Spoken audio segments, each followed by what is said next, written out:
zoom sur... Oh, ça y est, c'est fait, c'est parti. Alors, je vous propose de continuer ce soir sur ce qui avait constitué la limite que l'on avait atteint la dernière fois, à savoir une économie de la jouissance. Inutile de vous dire que ça n'est pas du tout d'actualité, dans la mesure où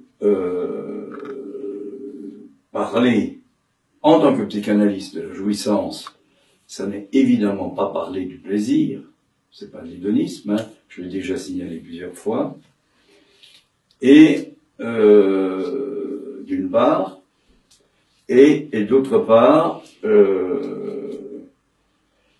ça prend en compte quelque chose que la pensée, hein, je vais rappeler le néologisme de Lacan, la pensure, ça prend en compte ce que la pensée peut censurer. Et nous sommes évidemment, par définition, je dirais, c'est défini, hein, nous avons été amenés à nous définir comme des êtres pensants. Cogito, ergo sum. Je pense donc je suis. Ce qui depuis toujours, évidemment c'est pas nouveau, du fait que l'être parlant, on peut dire ça comme ça, est un fils du langage, du fait du langage, du fait que toute création advient du langage, ça c'est le psychanalyste qui parle là, c'est l'expérience psychanalytique. Vous allez voir que ça n'est pas loin de ce que le chanteur lyrique, notamment le ténor, peut arriver lui aussi, non pas à penser, parce que c'est impensable, mais à transmettre par la voix qui chante, la voix lyrique, notamment essentiellement, enfin c'est une supposition. Une supposition, c'est pas comme ça quelque chose en l'air, hein. C'est quelque chose qui est posé dessous, hein, et qui ne demande qu'à franchir la barre pour advenir dans une position où ça puisse se faire entendre. Bon, eh bien, ce que j'évoquais tout de suite, c'est que la jouissance et l'économie de la jouissance, parce que c'est ça l'important, est quelque chose qui ne va pas de soi parce que, et là on peut dire que c'est quelque chose que la psychanalyse, mais peut-on dire qu'elle le découvre? Non, puisque c'est pas couvert, hein. C'est peut-être recouvert, mais c'est pas couvert en tant que tel, hein. C'est quelque chose qui, tout à coup, soudainement, j'ai parlé les fois précédentes de la dimension de la contingence. Alors, je vais être obligé aujourd'hui à nouveau de reprendre un certain nombre d'éléments, puisque j'ai pu constater là sur Internet que il y avait de plus en plus de visites du séminaire. Donc je crois qu'il faut aussi que je redise des choses, d'autant plus qu'elles ne vont pas de soi, hein. Donc, cette économie de la jouissance, d'emblée,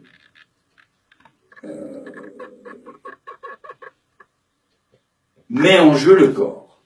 Bon, je suis médecin, j'ai fait des études de médecine, ce n'est pas ce corps-là qui est en jeu. Même si, il importe que ce corps, on va dire rationnel, en sachant que justement, il y a toute la partie, on va dire occulte, hein, qui intervient, hein, qui n'est pas pris en compte par la médecine, tout ce qui est appelé le fonctionnel, le psychique, bon, bref, hein, on sait que c'est quelque chose d'important. C'est sans doute pour ça que j'en avais une certaine intuition, puisqu'avant de faire médecine, j'ai fait des études de psychologie, je suis devenu psychologue clinicien. Et puis après, j'ai fait psychiatrie et après psychanalyse.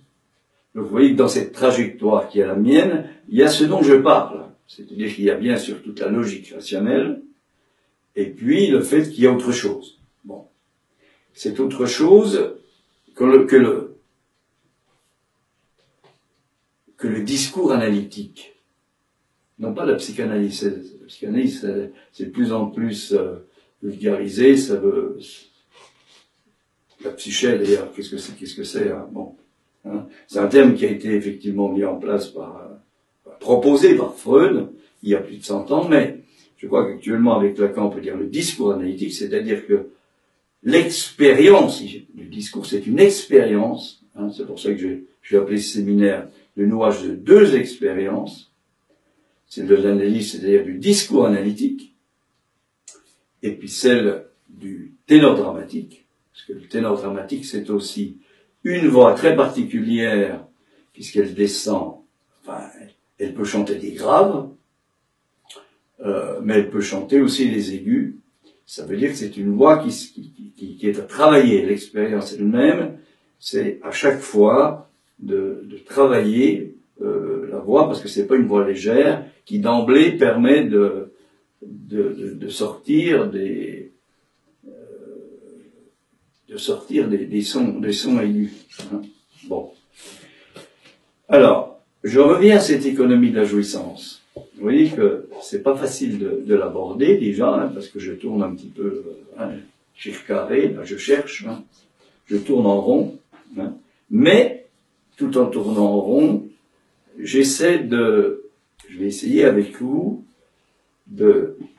d'aller au-delà de ce circarré, de se tourner en rond, hein, de se chercher là, puisqu'il s'agit effectivement qu'il y a un trouvé, comme le dit la langue française, qui soit celui de l'ailleurs. Et Lacan a nommé ça la dimension de l'autre, grand A, hein, et en plus, il a marqué que cette dimension de l'autre, il l'a marqué d'une barre. Pour montrer quoi? Pour montrer qu'on n'y a pas accès comme ça. Hein. Et que, d'autre part, pourquoi on n'y a pas accès? Parce qu'elle nous est étrangère. Ou alors nous sommes étrangers par rapport à elle. Et nous ne pouvons y accéder que, justement, de par la contingence, de façon très furtive, et nous sommes, je dirais pas doués pour y accéder. Alors, de plus, cette dimension de l'autre, elle peut être, et c'est ça, là je vais vous dire des choses un peu horribles, hein, bien sûr, hein. C'est ce que disent les poètes, hein, comme par exemple Rainer Maria Rilke, hein, dans les élégies, quand il décrit ceci, car le beau n'est rien d'autre que le commencement du terrible. Et il ajoute, tout ange est terrible.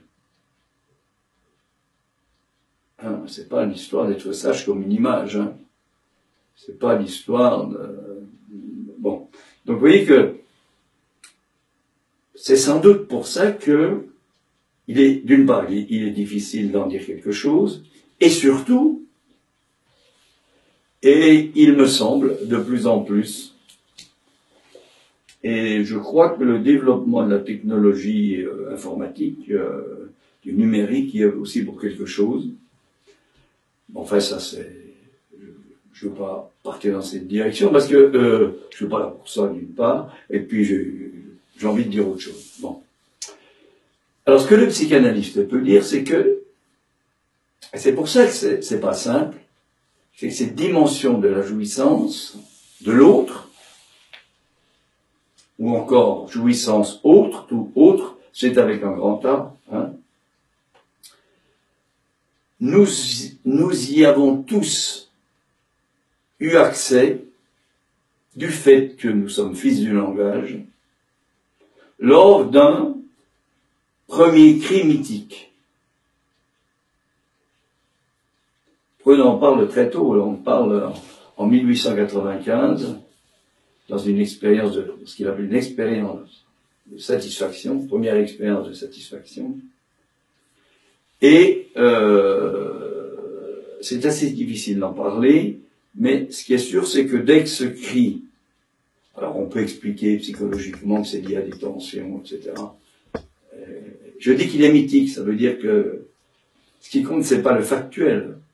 Il y a un cri mythique chez tout être parlant, et ce qui aura été entendu à ce moment-là, par chacun d'entre nous, quand il aura émis ce cri, va laisser une sorte de trace, mais c'est pas une trace que l'on peut retrouver, hein, c'est toute la dimension de ce qu'on appelle l'objet perdu, mais va donc laisser une trace, et cette trace, c'est toute la question justement de ce dont j'essaie de parler. Cette trace, que va-t-elle devenir? Voilà la question. Dans la mesure où c'est pas de l'acoustique, c'est pas du sonore, cette trace, c'est autre chose. C'est une sorte de manque de quelque chose, puisque c'est ça, hein. Ce cri et la jouissance sera à jamais perdue. Et immédiatement, évidemment, ce cri va être entendu par qui? Bien sûr, en principe c'est la mère, hein, c'est-à-dire l'autre incarné, et de cri pur, comme je le disais la dernière fois, il va devenir cri pour, c'est-à-dire qu'il va être interprété. Et à partir du moment où c'est interprété, on entre dans le sens et dans la signification, c'est-à-dire qu'on revient, on arrive dans la pensée. Alors, d'autre part,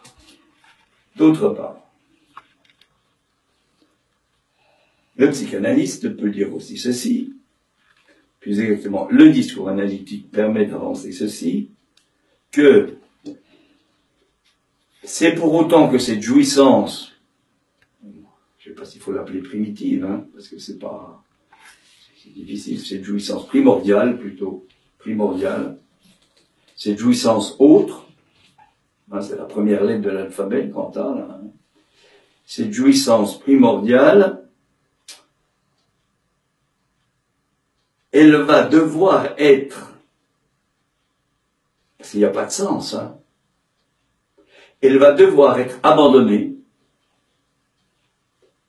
elle va devoir le céder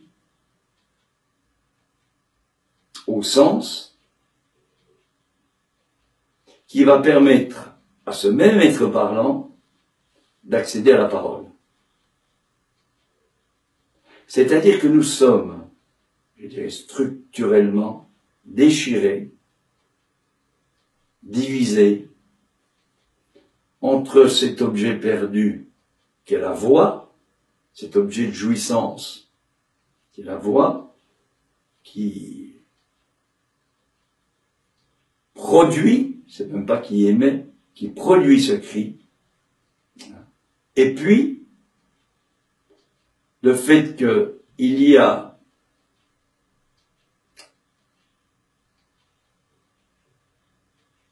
à sacrifier. Je vous demande de retenir la dimension du sacré. Il y a à sacrifier cette part de jouissance primordiale, cette jouissance, cet objet de jouissance qui est la voix, il y a donc à le sacrifier pour que on accède à la parole. Il y aurait sans doute beaucoup de choses à dire du côté de l'autisme là, par rapport à ça, mais je ne vais pas non plus partir dans cette direction. Mais enfin, je crois qu'il y a des pistes là par rapport à ça. De toute façon, évidemment, tout ça, ça se passe sans du tout qu'on en ait la moindre idée. Ça viendra plus tard, les idées et les idoles. Hein. Ça viendra plus tard. Ce sera du côté du sens et de la signification. Bon. Alors, cette jouissance primordiale, ce que je voudrais dire aussi, c'est que c'est pas la question du beau. Hein. Pour reprendre Rilke, c'est plutôt la question du terrible.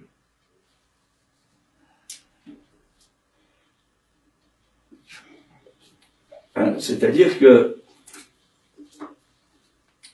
ce qui va se passer d'ailleurs, toute l'histoire de la musique,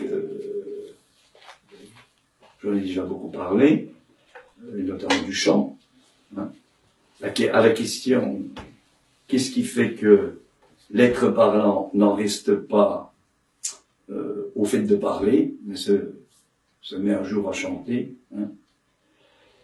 Qu'est-ce qui fait que dans des peuplades primitives, c'est le cri qui va être en jeu. Hein. C'est sans doute parce que cette trace dont je parlais tout à l'heure, elle est de notre côté perdue à jamais, mais elle est de notre côté inoubliable.